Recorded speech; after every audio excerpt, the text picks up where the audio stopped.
What's going on, everybody? Coach Joe here with Heartletics, and today is going to be a really exciting presentation for y'all because we're going to be talking about the difference between the scale weights versus real progress. Now, if let's say you've been on this health and fitness journey for quite some time and hey, you feel like you're doing all the right things and maybe you're not seeing the fastest progress, this is going to be a great informative presentation for you. Or if let's just say, hey, you're maybe struggling to lose some body fat and maybe you don't know the proper signs of what to look into in terms of keeping a positive mindset and to keep things going in the right direction with staying consistent. Once again, this is going to be a great presentation for you. So Coach Mark and myself are going to be diving right into everything. Let me go ahead and do a quick screen share.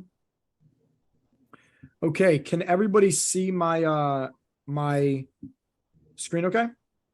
Yep. Cool. Awesome. So with further ado, Coach Mark and myself, like I said, we're going to dive right into this. We're going to be talking all about different fat loss trends and got something special for you guys at the very end of the presentation, just to kind of go over some things if you are struggling on your fat loss journey and you need some more help. So Mark, take it away, brother. All right. So we're going to dive in about how, like it says right there, the scale is not the be all end all of your journey, right? So we've got a lot of information here for you. Let's dive right in. So some general ways that the scale can mislead you, right? It measures everything. So when you're looking at the scale, that's your muscles, your fat, your bones, your organs, everything. And so that can be deceptive. And also it does not reflect the changes that are going on. So if you are actively pursuing changes in your body, you're doing strength training, you're doing cardio, things like that, you're building lean muscle, that could be happening at the same time you're losing fat. So the scale may not change, but your body composition is changing, and that's more important and more productive. A bodybuilder may weigh a lot more than you, but they're all muscle. So the weight number is not the final kind of tally there. There's a lot going on. The scale number does not reflect your total health, right? So it's not telling you the difference between fat and muscle. Like I was saying, you could have unhealthy levels of body fat, or you could have higher body weight and be muscular. And it's not always positive to kind of focus on that number because, it's not showing you things like your energy levels, the way you look and feel. So all of that should be taken into into account when you're looking for your progress, not just that scale weight.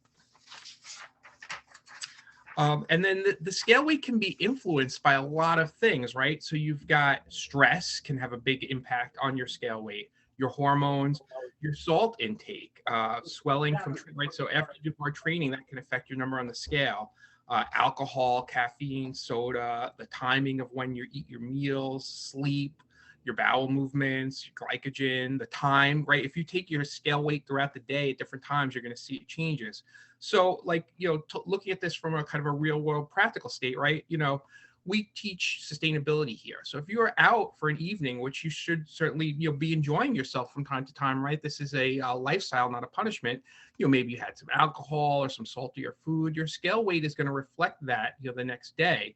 That doesn't mean that you've suddenly gained massive amounts of weight. It just means you're retaining some fluids and things, and you're going to see it change, a couple of days after that.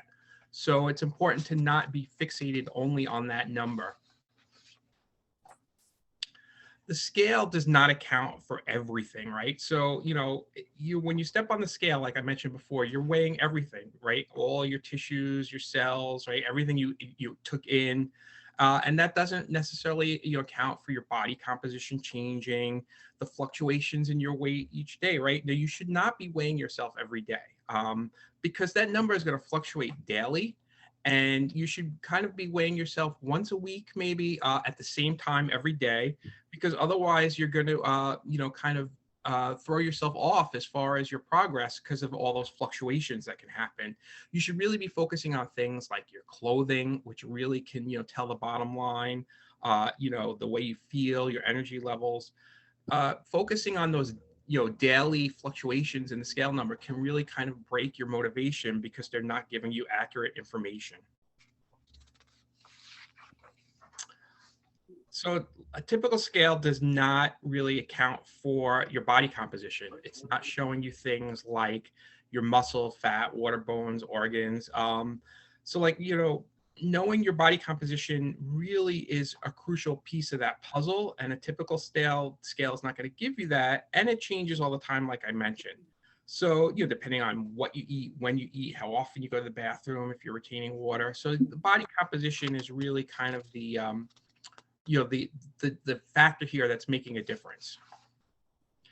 So let's talk about body fat percentage. It's a key factor that we look at, but again, the body fat percentage is a ratio, right? You're looking at the total mass of fat divided by the total body mass, and you're multiplying that by 100. And so things like your lean body mass, your skeletal muscle mass, all these things can affect and change your body fat percentage, even if your body fat remains the same. So you need to realize that there are times when you're looking for that percentage number to drop, and you may actually be seeing progress, but not seeing that number change. So just really briefly, a lot of us use body weight scales that actually give us the body fat percentage, and that uses what's called bioelectrical impedance. Basically, it's sending a current through the body, and then that current encounters different levels of resistance based on what it's encountering in the body, fat versus muscle, etc. And then there's a mathematical formula that estimates the relative percentages based on that current. But a lot of the scales that we use take that and then also will factor in things like your overall height, weight, etc., information that you've given to the scale. So it's not necessarily completely accurate. It's great as far as being able to gauge your general direction, which is what we're looking for, but it's not a set in stone number that's actually really a definitive answer. And the primary advantage, right, of using these scales is convenience, right? It's easy to use. It's it's price it's not price prohibitive, right? And they track you kind of over time, so it's good for that. But they do typically overestimate or underestimate your body fat. Personally, from experience, right, I've seen that the scale, the digital scale, is overestimating the body fat percentage, as well as keeping that body fat percentage kind of locked in step with your weight, because of the fact that it uses those calculations in conjunction with your actual impedance numbers. So what happens, like, for example, is I've found that on a digital scale, it's very hard to see a change in body fat that's outside of, say, change in weight, where in reality that does happen. And I've seen, by taking my body fat, numbers through other methods like a caliper, that there is a difference there. And they also don't show you where that fat is stored, which is also important, part of the puzzle, because there's a definite correlation between, like, for example, abdominal fat and things like cardiovascular disease. So that's an important piece of the puzzle as well. So like I mentioned, because of the formulas that are there, in conjunction with the impedance, it keeps the body fat closely in step with the weight change. And one thing to keep in mind overall when we're talking about body fat percentage, not just on digital scales, but body fat percentage in general, is that we're looking at how much of our bodies are made of fat, right? But not the total amount. So it's possible to lose, right, weight and your body fat percentage to remain the same, meaning that you're losing equal amounts of lean mass, not muscle. So like, for example, if you lose the same amount of weight and of fat, and you lose the same amount of weight, right, your percentage is not going to change, even though you're making progress. So you have to keep in mind that it's a ratio. It's not an overall just solid number that you're looking at. And that means that it's possible, for example, to lose, not lose fat, but have your fat percentage go up. It's all dependent on that ratio between the two numbers. So I hope that, I hope that makes sense as far as the percentage not being the be all and end all either. You really have to look at it as a holistic approach in terms of, yes, these numbers are, something you want to keep an eye on, but also how do you look? How do you feel? How do your clothes fit? All of that put together really paints the picture. Yeah, perfectly said, Mark. And with most of you guys that's tuning in and listening to this, you guys know that at the end of the day, we care more about longevity, right? Not just seeing the number on the scale go down or anything like that, but it's just like what Mark said. How do you look? How do you feel, right? You have more energy to play with your kids. Do you feel stronger? You're hitting PRs in the gym, right? You have more confidence putting on those shirts or a new pant size. Like that's what we're after because that's just going to make you feel better, at the end of the day. Um, Chasing the number on the scale, it's just like kind of chasing money. As soon as you hit it, you're like, all right, what's next? I want more and more and more. And unfortunately, everybody just has in their own minds that, weight loss, fat loss, it's just this, progression chart where week over week, you should be seeing results. And that's not the case at all, guys. How it really works is, and we say this all the time, fat loss is not linear. Some weeks you're going to gain some weight, some weeks you're going to lose some weight. But at the end of the day, there's only one thing that's certain here is that if you give up and throw in the towel and quit, hey, that's realistically when you're never going to have success. And so we figured it might be best to kind of teach you about some of these trends based on your specific body type and how that might look like for you, just so at the end of the day, you have some realistic expectations, but also some reassurance, knowing that, hey, as long as I don't give up, I can just go ahead and continue to, keep on chugging. You will have success. You will eventually reach your goals. The first fat loss trend is very simple, right? These are the individuals that we see them lose some weight and they hit a little stall. Maybe that's a week, maybe that's 2 weeks, right? But then eventually they just continue moving on and they hit a little stall again, continue moving on. They see some results, hit a little stall, see some results, hit a little stall. Once again, at the end of the day, with all of these different fat loss trends, there's one thing that's certain. As long as you continue to move forward, continue to progress, continue to go after it and not quit, not give up, you're going to eventually see the results you're looking for at the end of the day. So fat loss trend number one, you lose some weight, you hit a little stall, right? Lose some weight, you hit a little stall. That's all. And when these stalls occur, it doesn't mean you need to make adjustments, whether that's with your training, whether that's with your macronutrients, whether that's with your calories. It could mean just your body might be optimizing, right? And adapting, right? Which is perfectly fine. Now, the second trend, this is what frustrates people, is when they lose some weight and then they gain some weight and they lose some weight and then they gain some weight. And obviously, like if you're trying to lose weight and you eventually think you're, and let's say you're basically doing all the right things, your training, your calories, your macros, everything's in alignment. But hey, at the end of the week, maybe you gain a little bit of weight. It's okay, right? As Mark just kind of mentioned, there's multiple things that go into the number on the scale. But once again, it might just be how your body type is trending when it comes to losing body fat. But one thing, once again, is certain. As long as you don't quit, as long as you don't give up, you will eventually reach your goals. Now, the third trend is somebody like myself. And this is why, once again, I don't particularly step on the number on the scale. I just go off of how I look and see myself in the mirror with my shirt off. That's it. I can have a good general range of how lean I am based on, how I look and how I see my abdominals, how I see my midsection based on my own, visual body fat, not by just a number on the scale, because this could become very discouraging, frustrating, also disappointing at times if you're just going off of data with the number on the scale. And this is fat loss trend number 3, where somebody's going to lose some weight, hit a little stall, and then they might even gain some weight. But guess what? As long as they keep on moving forward in the right direction, they will eventually lose some more weight. They might see a little plateau again, gain some weight, but once again, continue moving forward. They will eventually see the results they're looking for. And the name of the game here is, how do you be more positive during these trends when you're not seeing the results that you want?